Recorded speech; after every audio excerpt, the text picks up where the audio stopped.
얼마나 무시를 당했냐면요. 거의 자존심이 상할 정도? 내가 이거를 해야 되나 말아야 되나? 첫 번째 시간으로 투자 유지 전략을 주제로 이야기 나눠보도록 하겠습니다. 투자계의 방시혁 스케일업 벤처스 박종현 이사님 모셨습니다. 네, 반갑습니다. 그리고 그린 에너지 분야의 BTS 그린바이오 이용환 부사장님 모셨습니다. 그러니까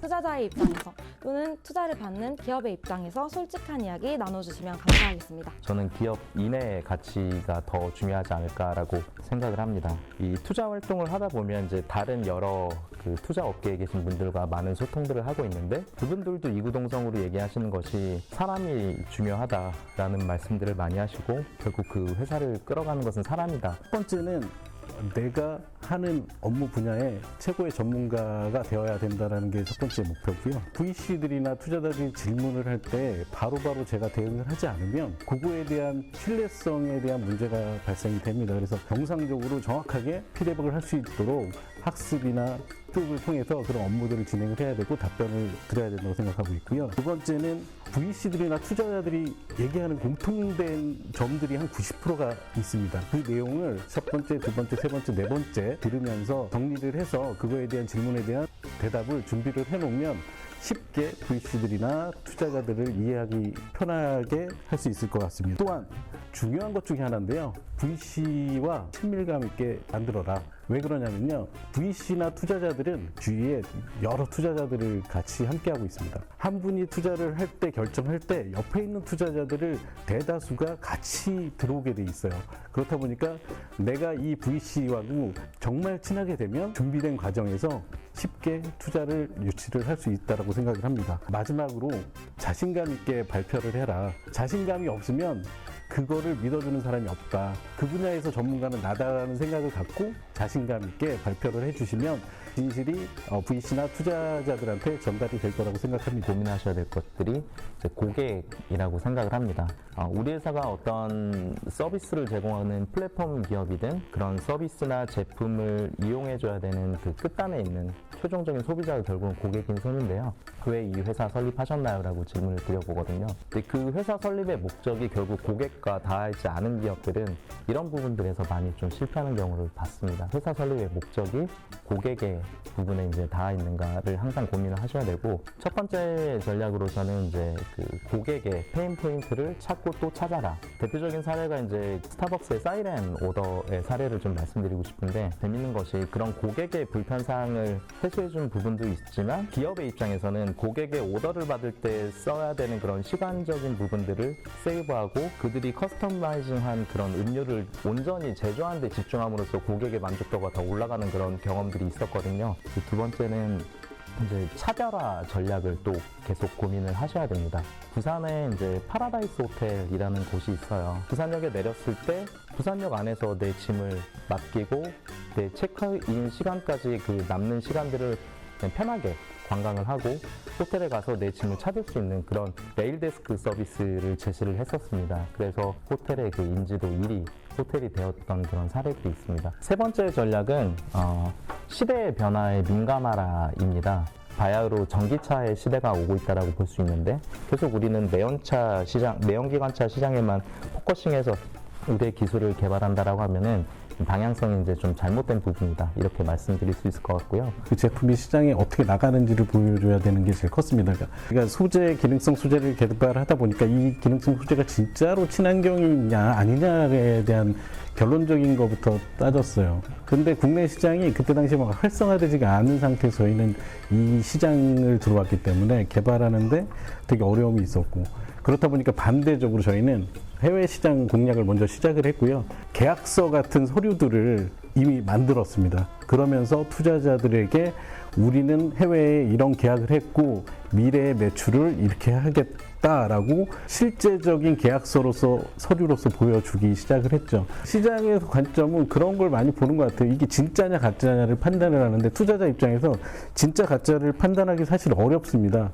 그런데 그런 실제적인 계약서라든지 그런 문서들이 있음으로 하여금 더 신뢰성을 갖게 된 계기가 됐던 것 같습니다. 어느 날 갑자기 그 투자사에서 IR 피칭을 했으면 좋겠다라고 연락이 왔습니다. 여의도, 그러니까 저는 한평 공장에 있는데, 근데 그 다음 그날 저녁이 부산에서 K캠프 데모데이가 있는 날이에요.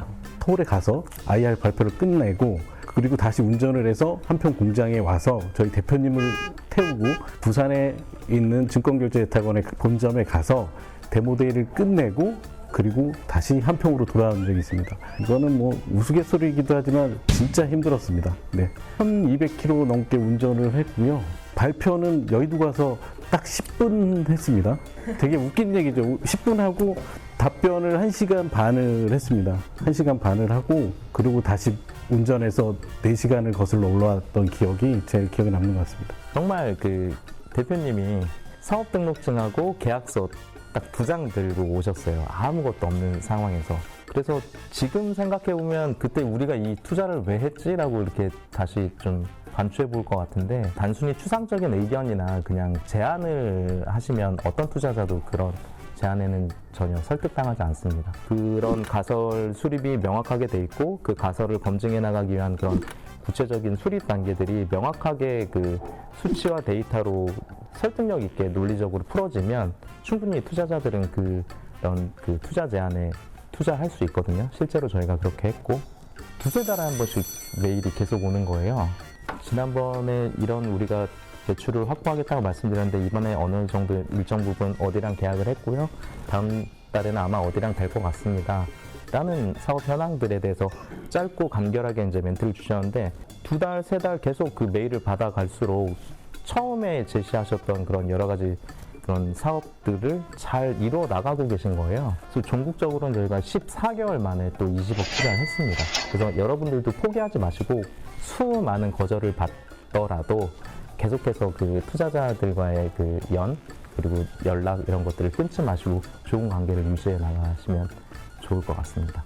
여러분들도 어떤 그 투자 유치를 목적으로 한 IR 발표를 하실 때 투자자들에 대한 그런 책임의식 이런 부분들을 좀 많이 전해주시면 좋겠고, 열심히 이제 발표를 하셨는데 저희는 이제 투자를 하면 당연히 그 투자에 대한 회수 전략도 궁금한데 투자해주세요 하고 그냥 끝나는 발표가 있어요. 투자를 하면 그 투자금을 회수하는 게 당연히 저희 투자자 입장에서는 당연한 이치인 것인데 투자 회수가 안 되는 투자는 모순이잖아요. 그런 의미에서 아주 그 사소하게나마 회수 전략 혹은 우리가 어떤 이런 매출 계획에 대해서 어떤 목표를 달성해서 이렇게 자금을 리턴 시켜드리겠습니다라는 그런 좀 부분들이 같이 녹아진 발표를 좀 하시는 게 좋겠다, 이런 말씀을 드려봅니다. 투자를 어떻게 받아야 되는지도 몰랐고요. 그걸 어떻게 나가야 되는지도 몰랐는데 신흥원에서 하는 뭐 창업도약 패키지라든지 여기 수장공사라든지 IBK 창공, K캠프를 저희는 활용을 해서 그만큼 투자자들을 많이 만났고요. 그거가 투자를 받았는데 그걸 확정 짓고 난 다음에 관계적인 문제도 있었습니다. 왜냐하면 확정 지었고 저희가 그 투자룸이 없는 상태에서 약속 때문에 어쩔 수 없이 인간관계적으로 가서 발표를 했었는데 얼마나 무시를 당했냐면요. 거의 자존심이 상할 정도? 그래서 내가 이거를 해야 되나 말아야 되나? 근데 박차고 일어나지 않고 끝까지 참았습니다. 아까 지금 이사님 말씀해 주신 것처럼. 그래서 이제 VC들이나 투자자들한테 요청드리고 싶은 거는 제가 사실 이렇습니다. 사실 기업들은 절실해서 찾아왔거든요. 그 언행 하나하나에 마음이 진짜 상할 수가 있어요. 그게 제일 정말 힘들었던 부분이에요. 완전히 무시하고 언행에 대해서 되게 조심해야 될 것 같고, 마찬가지로 저희가 투자 받으면서 책임져야 될 부분들이 있잖아요. 지금 말씀하신 것처럼 투자가 됐으면 다시 회수를 해야 된다. 그래서 저희 같은 경우는 어떤 일을 했냐면요. 저희가 9군데의 VC와 투자자들이 투자를 했는데 네트워크를 만들어서 소통을 하기 시작했습니다. 우리는 이렇게 하고 이번에 이렇게 했으면 어떻습니까? 저렇게 했으면 어떻습니까? 의논을 했죠. 기업이 매출액이 이제 코로나 때문에 저희가 한 100억 좀 넘게 했는데 예상보다 170억인 예상보다도 줄었다. 그러면 이게 조건 등에 대해서 어떻게 협의했으면 좋겠냐들을 상의를 하게 된 거죠. 그래서 그 투자자들한테 동의를 이끌어냈고 내년도에 그거 이상으로 그 매출액을 높여갖고 회수할 수 있게, 그리고 목표 2023년도에 상장할 수 있는 기준은 이미 다 만들었기 때문에 그거에 대한 리스크는 없다라는 거를 지금 표현을 해드렸습니다. 그런 단계들이 필요한 것 같고요. 대화, 꾸준한 대화, 투자를 했다고 해서 이게 끝난 게 아니고 계속적으로 저희한테 투자하신 분들한테 뭐 분기별 보고서만 주는 게 아니고 찾아가서 직접 만나고 얘기하고 상담하는 게 더 도움이 될 것 같고요. 한 달에 한 번씩 이제 의무적으로 필수적으로 같이 이제 만나는 과정들을 갖고요. 그걸 계약서에 실제로 명시도 합니다. 그러니까 투자를 하고 그냥 알아서 크세요라고 하는 것이 아니라 SI적으로 그런 고민들을 들어보고 우리의 네트워킹을 활용해서 혹은 우리의 LP들을 활용해서 어떻게 이들 기업들을 도와줄까를 같이 많이 고민을 하거든요. 투명한 커뮤니케이션을 하는 게 진정한 네트워크의 형성 방식이 아닐까라고 생각을 하고, 투자원공사에서 이렇게 좋은 프로그램 준비해 주셨고, 물 흐르듯이라는 그 프로그램의 부제가 티움이잖아요. 그래서 이제 이런 것 같아요. 그 투자자와 기업 간에서도 그런 투명한 그리고 진정성 있는 커뮤니케이션을 하다 보면은 어떤 신뢰라는 싹이 이제 서로 간에 이렇게 싹 틔워지는. 저희 회사 같은 경우는 모든 프로그램에 참여를 했고요. 제가 모든 프로그램에 가서 프로그램을 이수를 하였습니다. 그러니까 초기 창업 패키지를 통해서 뭐 한 단계 한 단계씩 나가긴 했는데, 이렇게 이제 수자원공사가 운영하는 프로그램이라든지 뭐 증권결제예탁원, IBK가 운영하는 프로그램, KDB 산업은행 넥스트 라운드 이런 거를 전체를 활용을 했죠. 앞에서 말씀드렸듯이 한 분과 친하면 그분들을 다 만나볼 수 있는 기회가 생기거든요. 그래서 적극적으로 했으면 좋겠고요. 이런 그 수자원공사라든지 이런 프로그램들이 뒤에 든든하게 버텨주고 있다라고 생각하시면 될 것 같습니다.